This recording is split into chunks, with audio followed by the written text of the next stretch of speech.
하나님 말씀 출애굽기 12장 1절에서 14절의 말씀입니다. 히터는 이제 조금 줄여 주셔도 괜찮을 것 같습니다.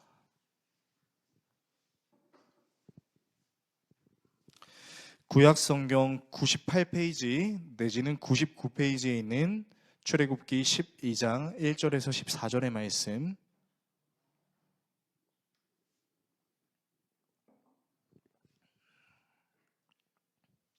한 절씩 교독하시고 마지막 절은 같이 읽도록 하겠습니다.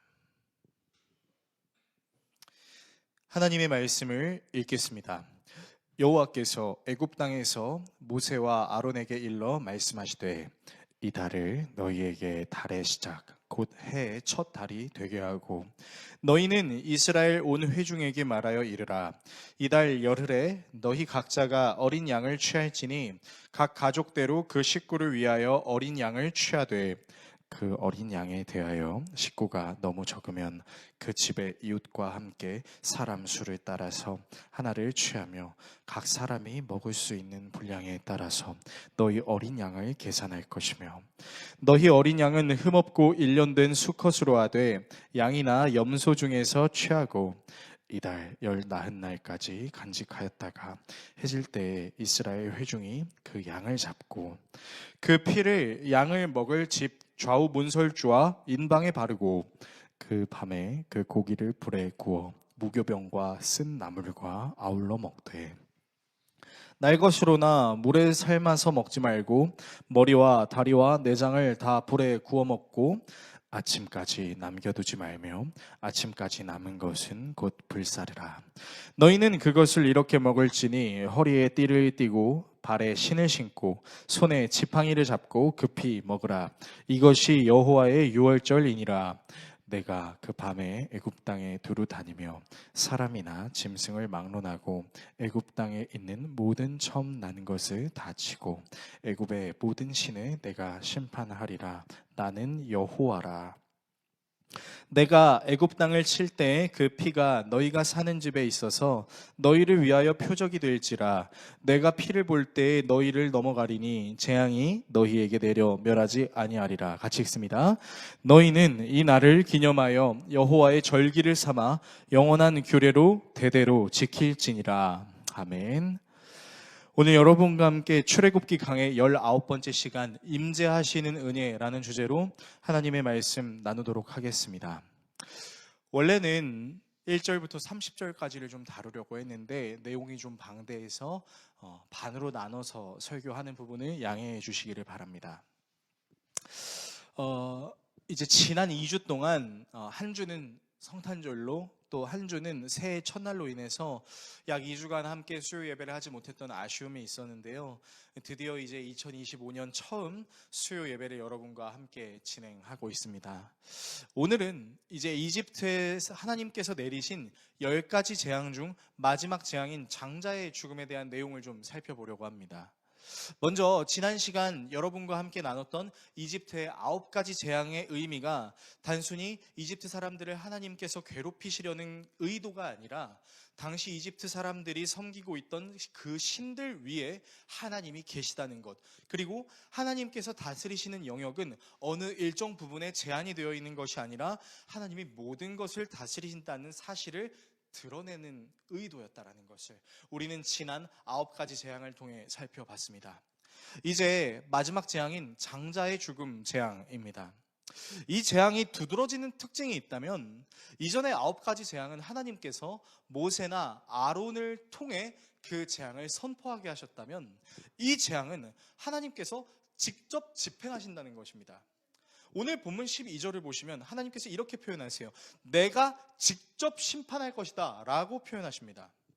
그래서 우리는 이 장자의 죽음이라는 재앙이 다른 한편으로는 하나님께서 직접 하시는 것, 그리고 하나님께서 직접 하신다는 것은 다른 말로 하나님이 임재하신다라는 것으로도 볼 수 있는 것이죠. 흔히 우리는 하나님의 임재에 대해서 굉장히 좋게만 생각하는 경향이 있습니다. 그래서 여러분 임재라는 찬양도 아마 되게 자주 부르셨을 것 같아요. 이곳에 오셔서 이곳에 앉으소서 이곳에서 드리는 예배를 받으소서 하면서 하나님의 임재의 그 어떤 황홀함, 그 은혜에 내가 휩싸이고 싶은 그런 마음을 우리가 상상을 자주 하기도 하는데요. 오늘 우리가 묵상하는 이 하나님의 임재는요, 그런 개념과는 사뭇 다릅니다. 사실 예수 그리스도께서 오시기 이전의 유대인들, 그리고 오늘 우리가 묵상하는 출애굽기에 등장하는 모세는요, 하나님의 임재에 대해서 매우 두려워했었습니다. 왜냐하면 하나님의 얼굴을 보면 죽을 수도 있기 때문이라고 생각했기 때문이죠. 그래서 여러분, 하나님의 임재는요, 우리에게 좋은 것만으로 해석해야 될 부분이 아니라 다른 한편으로는 하나님의 심판, 하나님의 진노를 뜻하는 것임을 우리는 알아야 한다라는 것입니다. 그리고 이 하나님의 진노를 상징하는, 심판을 상징하는 임재는 사실 우리에게 너무나 필요한 은혜이기도 합니다. 왜냐하면 우리는 때때로 진노하시는 하나님, 심판하시는 그 하나님의 면모를 보아야만 하는 연약함을 갖고 있기 때문이죠. 그래서 오늘 본문을 통해서 여러분과 다음의 내용에 대해서 좀 살펴보려고 하는데요. 먼저 하나님의 임재의 필요에 대해서 살펴보겠습니다. 그리고 하나님의 임재의 모습에 대해 살펴보겠습니다. 마지막으로 하나님의 임재의 은혜에 대해 살펴보겠습니다. 하나님의 임재의 필요, 하나님의 임재의 모습, 하나님의 임재의 은혜, 이 세 가지 내용을 함께 나누고 기도하는 시간을 갖도록 하겠습니다. 첫 번째, 하나님의 임재의 필요입니다. 우리는 그동안 하나님께서 이집트에 재앙을 내리시는 모습을 살펴봤습니다. 하나님께서 이집트에 재앙을 내리신 이유가 무엇이었을까요? 간단합니다. 파라오의 마음이 완악해가지고 모세와 아론 그리고 이스라엘 사람들을 내보내주지 않았기 때문이었던 것이죠. 자, 그런데 이 파라오의 마음이 완악하다라는 표현이 사실은 조금 이상하게 느껴지기도 합니다. 왜냐하면요, 우리는 그동안 출애굽기를 묵상하면서 이 파라오의 마음이 완악해지는 표현에 대해 두 가지 표현을 봤기 때문이에요. 첫 번째는 파라오가 그 마음이 완악하여라는, 파라오가 스스로 완악함을 드러낸 표현을 우리가 보았지만, 또 다른 본문에서는 하나님께서 파라오의 마음을 완악하게 하심으로, 마치 하나님께서 파라오의 마음이 완악해질 수 있도록 허용하신 것과 같은 문장을 우리는 봤어요. 그동안 우리는 출애굽기 강해를 하면서 이 파라오의 마음이 완악해지는 것에 대한 두 가지 표현을 봤는데, 우리는 이 지점에서 한 가지 혼란을 느낄 수 있습니다. 어떤 혼란이냐면요, 언제는 파라오가 스스로 완악했고 언제는 하나님께서 파라오의 마음을 완악하게 하신 것이라면 도대체 무엇이 맞는 것인가? 파라오가 스스로 마음을 완악하게 가진 것이 정답인 것인지, 아니면 하나님께서 파라오의 마음을 완악하게 하신 것이 정답이신지에 대한 혼동이 있을 겁니다. 그래서 무엇이 맞는 거냐라는 의문을 가질 수 있어요. 참 말장난을 하는 것도 아니고 도대체 우리는 이 개념을 어떻게 이해해야 할까요? 생각보다 이 개념을 조금은 쉽게 이해할 수 있는 한 단어가 있습니다. 저는 그 단어를 여러분께 뭐라고 표현하고 싶냐면 중독이라고 표현하고 싶습니다. 자, 이 중독이라는 단어를 통해서 파라오의 완악함을 좀 설명해 보도록 하겠습니다. 자, 흔히 중독 증세를 항상 앓고 있는, 드러내는 사람들이 여러 번 똑같이 마치 약속이라도 한 것처럼 서로 다른 사람들이 이 중독 증세를 느끼면서 하는 대답이 있어요. 그게 뭔지 아십니까? 이거예요. 나는 그걸 하지 않으려고 했는데 시간이 지나고 보니까 나도 모르게 내가 그거를 하고 있는 걸 발견했어 라는 표현입니다. 여러분, 이 표현에 대해서 어떻게 생각하세요? 그리고 이 자리에 앉아 계신 여러분이나 저나 사실은 우리도 이 표현을 써본 적이 있습니다. 그렇지 않습니까? 난 이거를 안 하려고 하는 의지를 갖고 있었어. 그런데 나도 모르게 내가 이걸 하고 있는 걸 발견했어. 능동적으로 하지 않으려고 했지만 수동적으로 하게 되는, 그래서 나중에는 포기해서 능동적으로 하게 되는 그런 모습들을 우리가 발견할 수 있다라는 것이죠. 그것이 음주의 문제든 흡연의 문제든 아니면 소비의 문제이든 게임의 문제이든 향락의 문제이든 모든 것들이든 말입니다. 저를 예를 들어서 한번 설명해 보겠습니다. 저에게는 어떤 중독이 있을까요? 뭐 저의 과거를 아시는 분들은 뭐 이제 제가 뭐 많이 마시고 제가 나쁜 짓을 많이 했다는 걸 알고 계시겠지만, 여러분 놀랍게도 아직도 저에게 고쳐지지 않은 중독이 하나 있습니다. 그게 뭐냐면 세팅 중독이에요. 제 아내가 저의 이런 모습을 정말 안 좋아합니다. 이를테면 이런 거예요. 제가 한 사무용 책상을 좀 마련하기로 가정을 했습니다. 그러면요, 제 머릿속에 이게 데이터들이 막 뚜루루루 나오기 시작해요.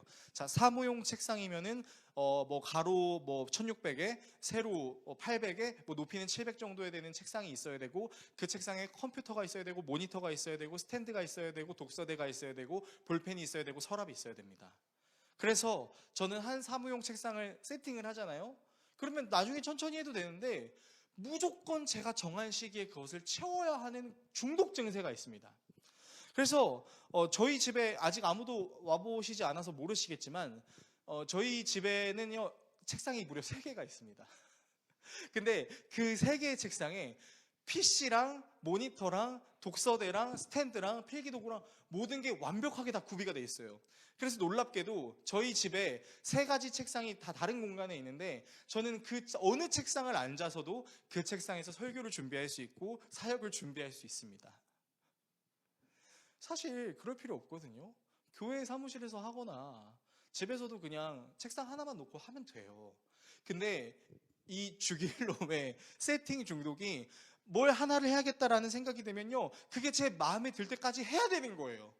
그래서 제가 너무 다행이라고 생각하는 게 뭐냐면, 저의 이 세팅 중독을 교회에 적용시키지 않아서 참 다행이라는 생각이 듭니다. 만약에 제가 이걸 교회에 적용을 시켰다면 저희 성도들이 저를 되게 힘들어했을 거예요. 집사님 이거 하세요, 장로님 권사님 이거 하세요, 저거 하세요, 봉사하셔야죠. 여러분 생각만 해도 참 쉽지 않을 거다라는 느낌이 드시죠? 근데 되게 웃기는 건요, 그것을 세팅해 놓고서도요 항상 제가 따로 작업하는 책상에서만 저는 작업을 합니다.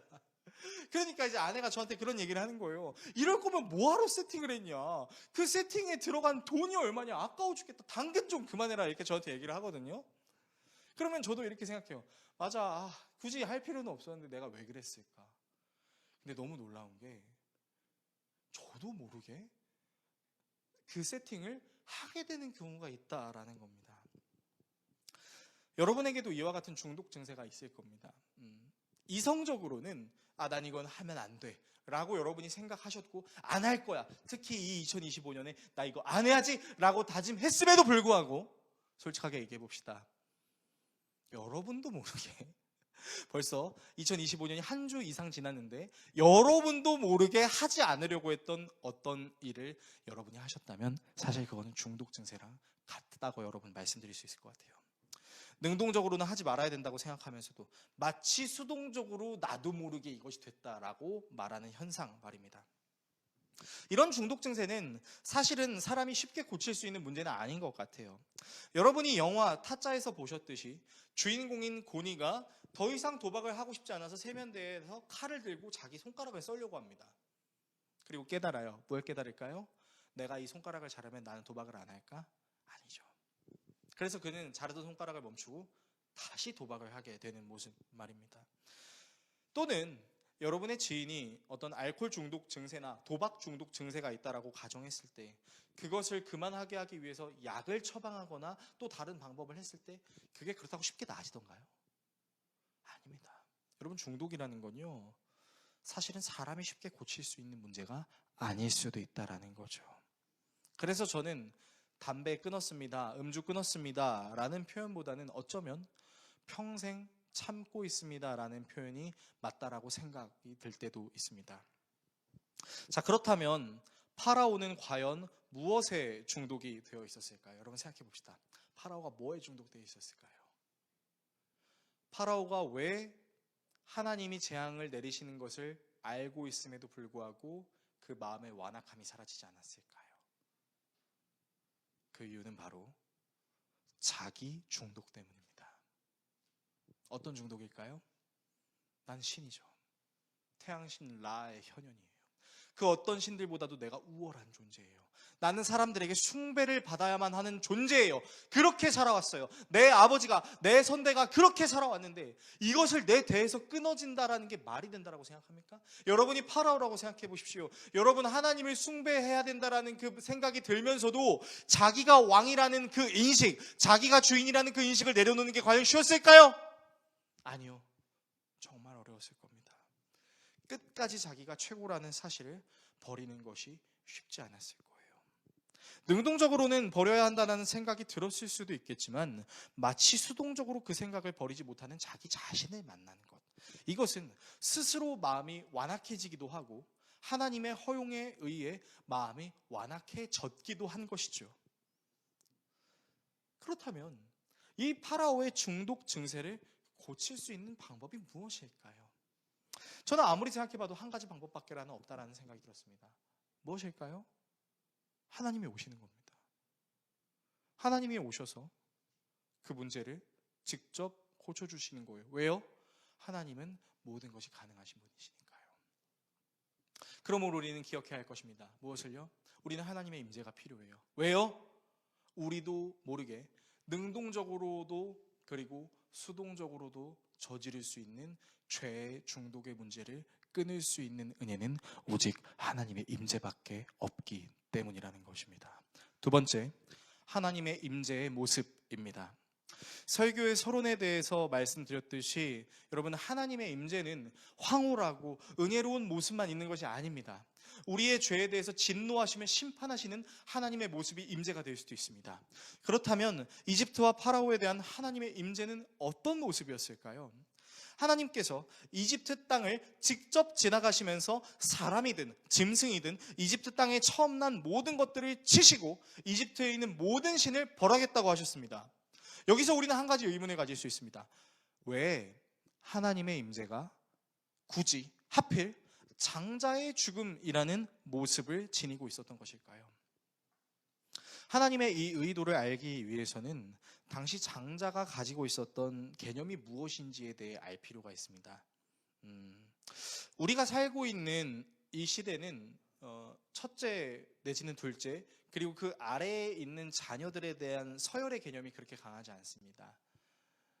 우리 한명희 집사님께서도 지우, 지담이 다 똑같이 사랑하시잖아요. 그렇죠? 우리는 10손가락을 깨물어 안 아픈 손가락이 없다라고 얘기해요. 특히 우리가 살고 있는 이 시대는요, 공평함이 되게 중요한 시대입니다.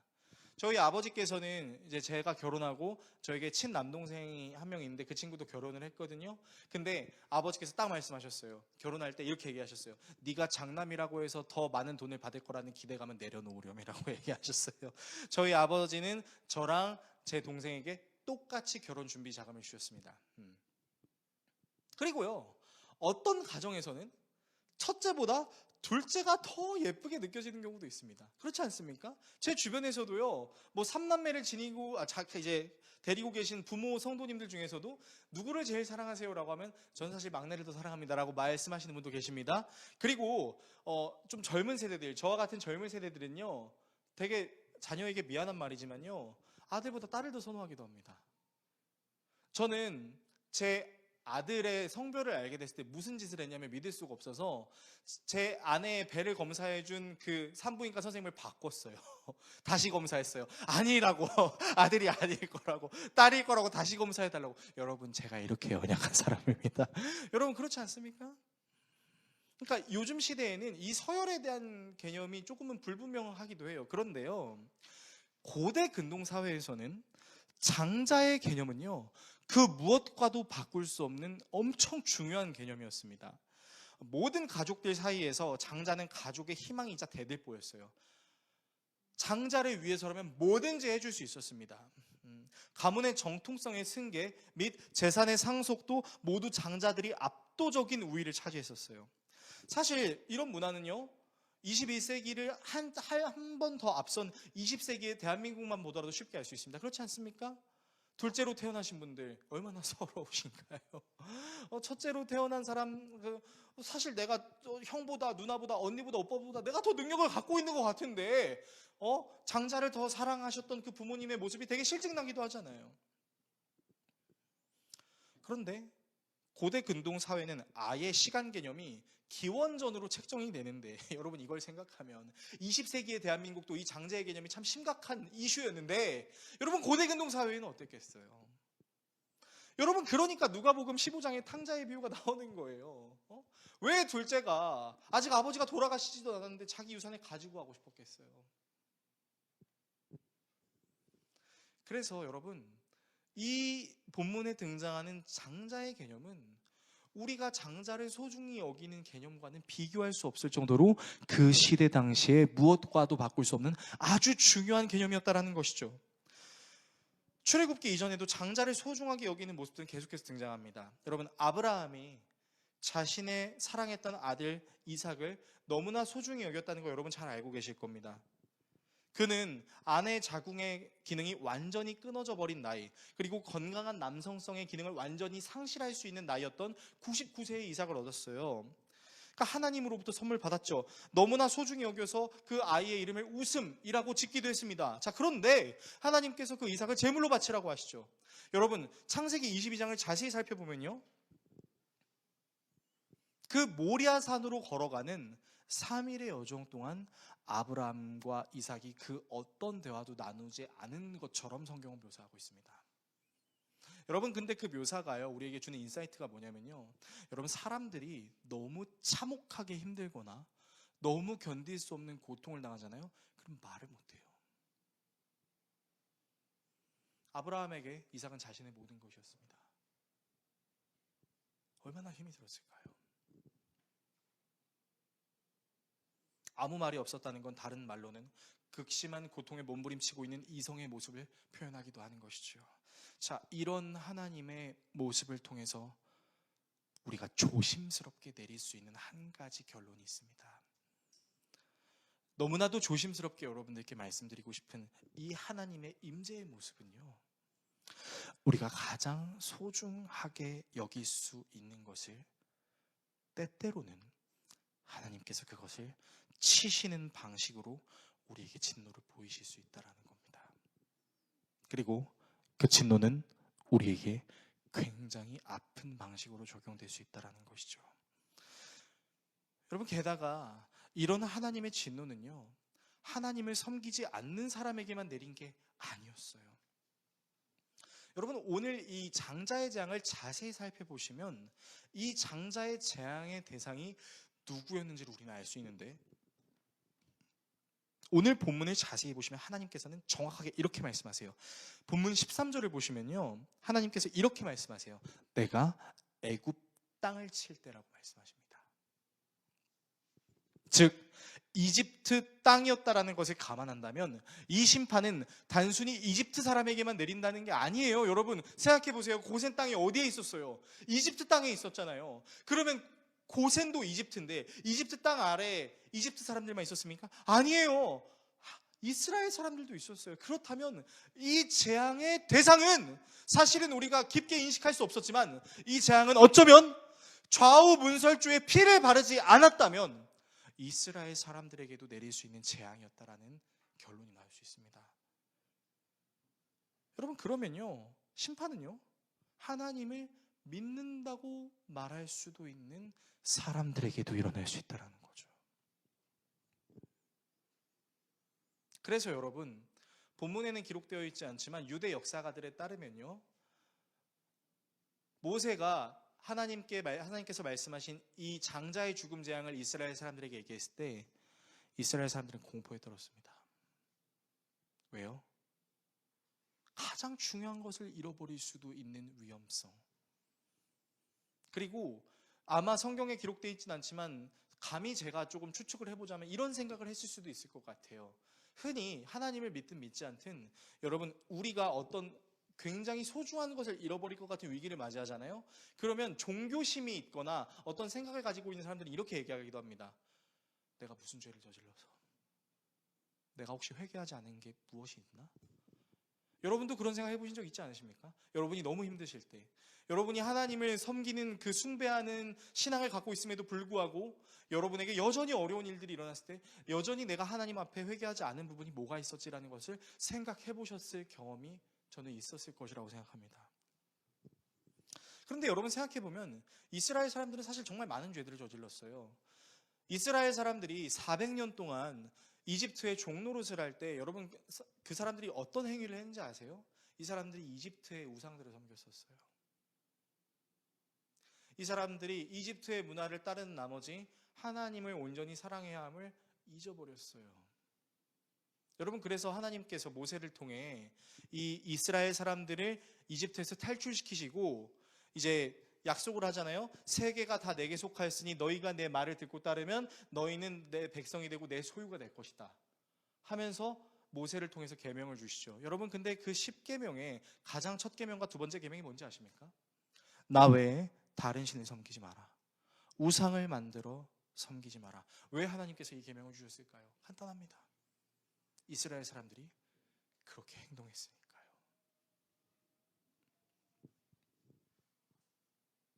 여러분, 이렇듯 하나님의 임재는요, 단순히 우리를 축복해 주시는 임재만 있는 것은 아닙니다.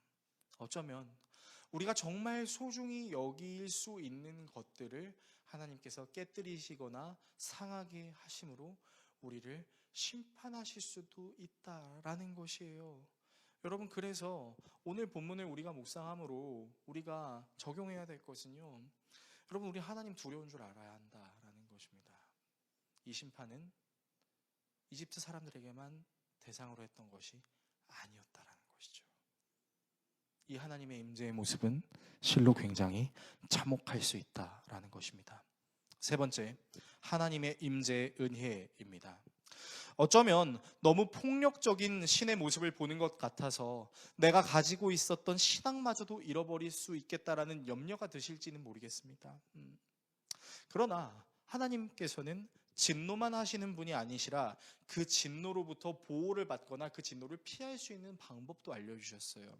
그래서 하나님께서 말씀하시죠. 흠이 없는 1년 된 수컷 어린 양이나 염소를 골라 해질 무렵 그것을 잡되 그 피를 받아서 좌우 문설주와 상인방에 바를 것을 알려주셨습니다. 그리고 고기는 불에 구워서 누룩을 넣지 않은 빵과 쓴나물을 곁들여서 함께 먹고, 고기는 절대로 날로 먹거나 물에 삶지 않고 머리나 다리나 내장 할 것 없이 모두 불에 구워 먹고 다음날 아침까지 남김이 없이 하라고 하셨어요. 그리고 하나님께서는 심판하시는 그때에 집을 지나다니시면서 그 집 좌우 문설주에 피가 발라져 있는 집은 지나가겠다라고 하셨죠. 여러분, 이것이 바로 하나님께서 처음으로 이스라엘 사람들에게 제정하셨던 절기인 유월절입니다. 자, 이 유월의 의미는 영어로 패스 오버죠.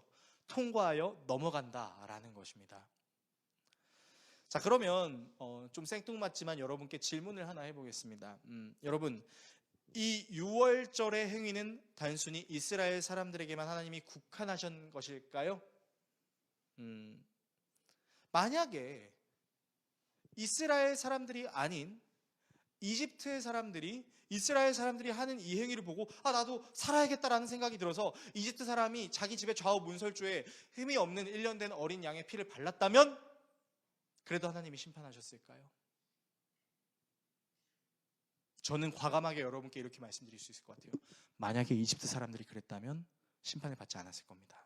물론 우리가 읽고 있는 본문 30절의 말씀을 통해 이집트 사람들이 줄초상을 당했다라는 기록도 있지만, 만약에 이집트 사람들이 이 하나님의 유월절의 말씀을 들을 수 있었다면 아마 그들은 줄초상을 당하지 않았을 거예요. 왜요? 우리가 다뤘던 여러 가지 재앙들 중에서 하나님의 말씀을 듣고 그 재앙을 피하기 위한 행위를 했을 때 실제로 그 재앙을 피했던 이집트 사람들도 있었다고 성경은 분명히 기록하고 있기 때문입니다. 자, 제가 왜 이런 말씀을 드리는 거냐면요, 여러분, 이 유월절의 은혜는 이스라엘 사람들에게만 국한된 것이 아니었기 때문입니다. 여러분은 그 예수님께서 십자가에 매달려지시기 전 제자들과 함께한 식사의 내용을 알고 계실 겁니다. 여러분은 아마 이 식사의 내용에 대해서 최후의 만찬이다라고 여러분은 기억하고 계실 것 같아요. 자, 그런데 여러분, 성경 어디에도요 최후의 만찬이라는 문장이 기록되어 있는 부분은 아무데도 없습니다. 최후의 만찬은 사실은 사람이 만들어낸 별명 같은 거죠. 자, 그렇다면 여러분께 질문 하나 하겠습니다. 여러분, 예수님이 십자가에 달리시기 전 제자들과 함께 하셨던 마지막 식사의 진짜 이름이 뭘까요? 힌트를 드리겠습니다. 예수님께서 제자들과 마지막 식사를 마지막 식사를 하신 그 날이 무엇을 준비하는 날이었는지 여러분 혹시 알고 계십니까? 유월절을 준비한 날이었습니다.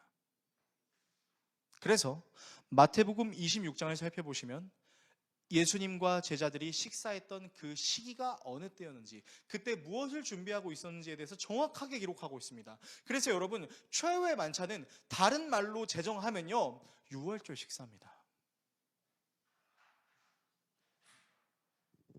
그리고 예수님은 이 유월절 식사에서 제자들과 빵과 포도주를 드셨어요. 자, 그런데 이 유월절 식사에 빠진 게 있습니다. 뭐가 빠졌죠? 오늘 우리가 본문을 읽었잖아요. 뭐가 빠졌죠? 유월절에 뭐 먹어야 되죠? 은재야, 뭐 먹어야 되지? 흠 없는 뭘 먹어야 되죠? 흠이 없는 1년 된 어린 양. 하나님이 제정하셨잖아요. 6월절을 기념할 때 양 먹으라고. 날로 먹지 말고 삶아 먹지 말고 머리와 내장과 다리 다 다음날 아침이 될 때까지 불에 구워서 먹으라고. 그런데 예수님이 하셨던 6월절 식사에는 양이 없어요. 그런데 양이 있었어요. 없었는데 있었어요. 여러분, 그 양이 무슨 양이죠? 예수님께서는 빵을 떼주면서 제자들에게 이렇게 말씀하셨습니다. 먹어라, 내 몸이다. 그리고 포도주를 따라주면서 말씀하셨어요. 마셔라, 이것은 죄를 사하여 주려고 많은 사람을 위하여 흘리는 나의 피, 곧 언약의 피다. 여러분, 제자들이 먹은 빵과 포도주는요, 예수님의 살과 피였고요, 그 예수님의 살과 피는 어린 양이었어요. 이 어린 양이신 예수 그리스도의 살과 피를 먹음으로 죄의 값을 치러야만 했던 것이 해결이 됐습니다.